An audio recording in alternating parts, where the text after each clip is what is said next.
अस्सलाम वालेकुम व्यूअर्स, मैं हूँ Sitara Nayab and welcome to my channel mothers guide. आज की वीडियो उन मदर्स के लिए है जिनको बहुत तजस्सुस होता है कि उनकी वॉम में जो बच्चा पल रहा है वो मेल बच्चा है या फीमेल है, यानी कि वो बेबी गर्ल है या वो बेबी बॉय है। हम वो आपके साथ थीरीज और बूढ़ी बुजुर्ग औरतों की वो बातें शेयर करने वाले हैं जिसकी बेस पे वो ये असेस किया करती थी कि आपकी जो वॉम में बच्चा है वो बेटा है या बेटी है। आमतौर पे तो हम 20वें हफ्ते के बाद अल्ट्रासाउंड करवाते हैं और उसमें हम जेंडर को जानने की कोशिश करते हैं, लेकिन कुछ माएँ क्योंकि फर्स्ट टाइम प्रेग्नेंट होती हैं या उनको किसी खास जेंडर की चाहत होती है जैसे कि बेटे की या बेटी की, तो वो लोग बहुत ज्यादा क्यूरियस हो जाती हैं जानने के लिए। तो आज हम आपको इस वीडियो में 30 मिथ्स या वो ओल्ड वाइफ स्टोरीज शेयर करेंगे जो बेसिकली साइंटिफिकली तो प्रूवन नहीं है, लेकिन मेजॉरिटी ऑफ औरतें जो ये हैं वो मानती हैं कि इनमें कोई थोड़ी बहुत सच्चाई मौजूद है। तो जो सबसे पहली मिथ है वो बड़ी इंटरेस्टिंग है कि यानी कि आपके पार्टनर का यानी हस्बैंड का वेट बढ़ रहा हो। तो आपकी शादी के बाद आपका भी वजन बढ़ता है, आपके हस्बैंड का वजन भी बढ़ता है, लेकिन अगर आप प्रेग्नेंट हो और आपके हस्बैंड का वेट कुछ ज्यादा बढ़ रहा हो तो ये इंडिकेट करता है कि आपकी वॉम में जो बच्चा है वो लड़का है। और अगर उनका वेट बहुत ज्यादा ना बढ़ रहा हो तो ये एज्यूम किया जाता है कि आपके जो वॉम में बच्चा है वो गर्ल है। इसके बाद कौन काम शुरू करता है, यानी कि मियाँ बीवी जब आपस में मिलते हैं तो शुरुआत कौन करता है। जब आपने कंसीव किया था तो तब किसने शुरुआत की थी। अगर आपने शुरुआत की थी तो फिर ये उम्मीद की जाती है कि आपके घर बेटी होगी, और अगर आपके हस्बैंड ने शुरुआत की थी तो फिर ये कहा जाता है कि फिर बेटा होता है। इसके बाद स्मेलिंग ऑफ गार्लिक, यानी कि एक टेस्ट है ये। अगर आप लहसुन की एक जो क्लॉव होता है उसको आप खाएं और उसके बाद देखें कि क्या आपके पोर्स वगैरह में से इसकी कोई स्मेल आ रही है। अगर तो स्मेल आ रही है इसका मतलब होता है कि बेटा है, और अगर कोई स्मेल ना आ रही हो तो इसका मतलब होता है कि बेटी है। फिर काउंटिंग मैगपाइज, ये एक परिंदे की किस्म होती है। पुरानी जो नर्सरी राइम्स थी उसमें कहा जाता था कि अगर आप एक दिन में 3 मैगपाइज देखती हैं तो ये निशानी है कि आपके घर बेटी होगी, और अगर 4 या उससे ज्यादा देखती हैं तो फिर बेटा होगा। इसके बाद एक मिथ ये है कि आप अपने हाथों की तरफ देखते हैं। हाथ आपके इंडिकेट करते हैं। अगर आपके हाथ हार्ड हो गए हैं और खुश्क हो गई है दिल तो इसका मतलब है कि आपके घर बेटा होना है, और अगर आपके हाथ खूबसूरत हैं, सॉफ्ट हैं, तो इसका मतलब है कि आपके घर बेटी होनी है। और दूसरा ये भी कि अगर आप किसी को अपना हाथ पकड़ाती हैं तो अगर आप अपने हाथ का जो पाल्म वाला एरिया है नीचे की तरफ रखती हैं तो आपके घर बेटा होगा, और अगर आप अपना पाल्म ऊपर की जानिब रखती हैं तो आपके घर बेटी होगी। फिर इसके बाद ये कि आपके हस्बैंड के फैमिली में क्या ट्रेंड है, ज्यादा बेटे हो रहे हैं या बेटियां हो रही हैं। तो इससे पता चलता है कि जो मतलब मेल का जो स्पर्म है वो कितना एक्टिव है। अगर आपके हस्बैंड के खानदान में वाई क्रोमोसोम एक्टिव होगा तो ज्यादा मिकदार में वहाँ पे बेटे पाए जाते होंगे। तो इससे भी एक अजम्पशन होती है कि इनकी फैमिली में ज्यादा बेटे हैं तो मे भी आपके घर भी बेटा ही होगा। फिर इसके बाद स्वीट और सेवोरी क्रेविंग्स, यानी कि आपको उल्टी सीधी क्रेविंग्स आ सकती हैं मीठा खाने की, खट्टा खाने की। तो अगर आपको मीठा खाने की हो रही हो तो कहा जाता है कि बेटी होगी, और अगर आपको खट्टा खाने का दिल कर रहा हो तो कहते हैं बेटा होगा, लेकिन इसका भी कुछ साइंटिफिकली प्रूफ नहीं है। इसके बाद आपका लेटने का स्टाइल इंडिकेट करता है कि आपके घर क्या होने वाला है। अगर आप नेचुरली ज्यादा उल्टी जानिब करवट लेके लेटती हैं तो आपके घर बेटा होने के चांसेस होते हैं। अगर आप सीधे जानिब करवट लेती हैं तो फिर आपके घर बेटी होने के चांसेस ज्यादा होते हैं। फिर अगर आप ख्वाब में देखें कि आपके घर बेटा हुआ है तो ये अज्यूम किया जाता है कि बेटी होगी, और अगर आप ख्वाब में बेटी देखें तो बेटा होगा। लेकिन वैसे मेरा ख्याल इससे ऑपोजिट है, क्योंकि मैंने ख्वाब में बेटी देखी थी तो मुझे तो बेटी ही हुई थी। उसके बाद मूड स्विंग्स, औरतों में मूड स्विंग्स बहुत ज्यादा होते हैं, कुछ में कम होते हैं, लेकिन जिनमें ज्यादा होते हैं उसका ये अज्यूम किया जाता है कि उनके घर बेटी पैदा होगी।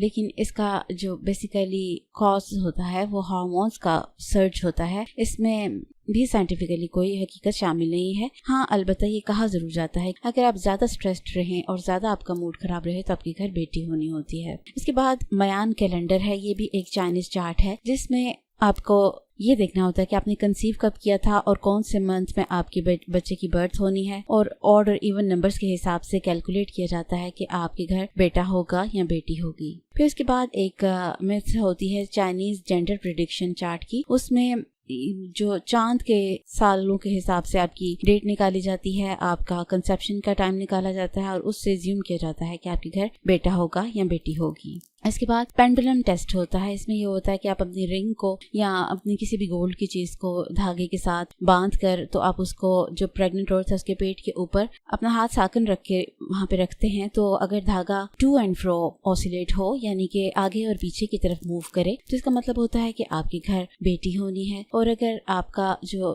धागा या जो रिंग है वो सर्कुलर मोशन में हो तो उसका मतलब होता है बेटा होना है। और इसमें थोड़ी सी लोग एग्जैजरेशन भी कर देते हैं कि अगर बहुत बड़े बड़े सर्कल्स आने लगे तो कहते हैं कि बच्चा बहुत शरारती होगा वगैरह वगैरह। इसके बाद एक और मिथ होती है रिफ्लेक्सोलॉजी के बारे में। ये कहा जाता है कि अगर आप अपने पाँव के तलवे देखिए तो अगर आपको अपने लेफ्ट पाँव का जो तलवा है वो आपको थोड़ा सा राइट वाले से मोटा लगे तो इसका मतलब ये होता है कि आपको घर बेटी होनी है। और अगर आपको राइट वाला पाँव थोड़ा सा ज्यादा मोटा लगे तो फिर आपके घर बेटा होना होता है। फिर इसके बाद एक टेस्ट की को पकड़ने का भी होता है, इनकी अगर चाबी पड़ी हुई है और आप उसको अनकॉन्शियसली पकड़ रही हैं तो अगर आपने उसका हेड का हिस्सा पकड़ा है तो फिर आपके घर बेटा होना होता है। और अगर आपने उसका नीचे वाला हिस्सा या बारीक वाला हिस्सा पकड़ा है तो आपके घर बेटी होनी होती है। उसके बाद एक ITV के अंदर एक डेमोन्स्ट्रेशन की गई थी जिसमें ये बताया गया था कि अगर प्रेग्नेंट औरत अपनी जो वॉर्म है उसको हाथों से टच करती है तो अगर तो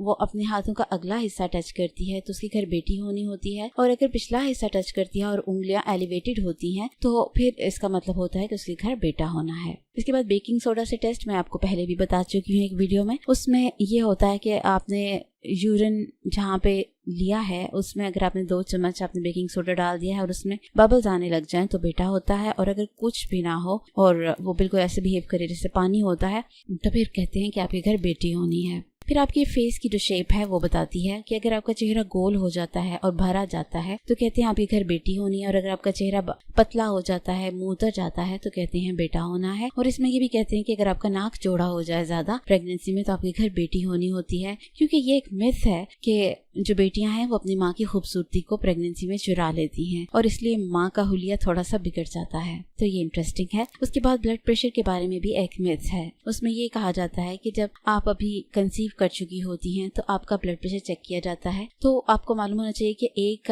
रीडिंग होती है डायस्टोलिक और एक होती है सिस्टोलिक। जो सिस्टोलिक आपकी रीडिंग है अगर तो वो ज्यादा है तो फिर आपका बेटा होता है और अगर वो लो है तो फिर आपके घर बेटी होनी होती है। फिर उसके बाद आपको मैंने अपनी वीडियोस में बताया है लीनिया निग्रा के बारे में जो कि आपकी बैली के ऊपर एक ब्लैक से कलर की लाइन बन जाती है। ये लाइन अगर आपके बैली बटन से नीचे नीचे तक रहे तो फिर कहते हैं बेटी होनी है और अगर वो बैली बटन क्रॉस कर जाए तो फिर कहते हैं कि बेटा होना है। इसी तरह निपल का कलर जो है आपको पता है कि वो चेंज होता है प्रेगनेंसी में, लेकिन ये एक मुशाहिदा किया गया है कि अगर ज्यादा काले हो जाए निपल और ज्यादा डार्क ब्राउन कलर हो जाए तो मोस्ट प्रोबेबली आपके घर बेटा होना होता है और अगर कम हो तो फिर बेटी के चांसेस होते हैं। उसके बाद ब्रेस्ट के साइज की बात होती है। अगर तो आपका प्रेगनेंसी में आपको मालूम है कि ब्रेस्ट का साइज बढ़ता है, अगर आपकी ब्रेस्ट का जो राइट साइड है उसका वजन या उसका हुजम बढ़ रहा हो तो फिर आपके घर बेटा होना होता है। और अगर लेफ्ट साइड का बढ़ रहा हो तो फिर आपके घर बेटी होनी होती है। बढ़ती तो दोनों ही है लेकिन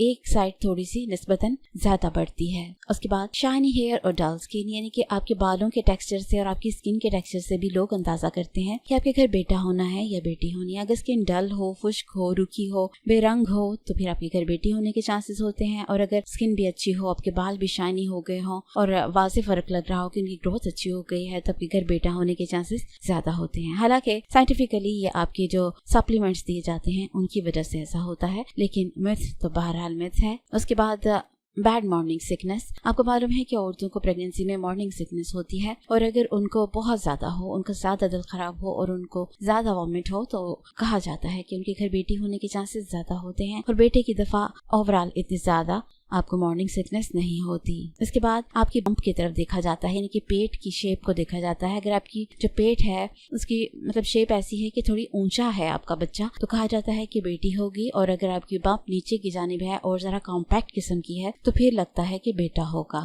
इसके बाद एक और बात है कि आपके बच्चे की हार्ट बीट जब आपकी सोनोग्राफी होती है तो डॉक्टर चेक करती हैं, मिडवाइफ चेक करती हैं और कई दफ़ा आपको भी सुनवाती हैं। अगर तो आपको लगे कि आपके जो बच्चे की दिल की धड़कन है वो ऐसे लग रहा है जैसे कि घोड़ा दौड़ रहा हो, तो फिर कहा जाता है कि आपके घर बेटी होगी। लेकिन अगर आपको लगे कि इसकी आवाज़ ट्रेन की जैसी है तो फिर आपके घर बेटा होने के चांसेस होते हैं। इसके बाद 3 लाइनों वाली एक थ्योरी है, वो ये होता है कि जब 20वें हफ्ते में आपके बच्चे का अल्ट्रासाउंड किया जाता है तो उसमें जो जेंडर वाला हिस्सा होता है, जहाँ पे जेनेटेलिया होता है, वहाँ पे अगर 3 व्हाइट लाइंस नजर आए तो ये बताया जाता है कि आपके घर बेटी होने वाली है, और अगर ना दिखें तो फिर कहा जाता है कि बेटा है। फिर इसके बाद एक राजमी थ्योरी है और इसमें ये कहा जाता है कि प्लेसेंटा के ऊपर डिपेंड करता है कि बेटा होना है या बेटी होनी है। जब आपका वेरी फर्स्ट अल्ट्रासाउंड होता है तो देखा जाता है कि आपका जो प्लेसेंटा है वो किस तरफ है। अगर तो वो राइट साइड की तरफ होगा तो आपके घर बेटा होना होगा, और अगर वो लेफ्ट साइड की जानिब होगा तो आपके घर बेटी होने के चांसेस ज्यादा होते हैं।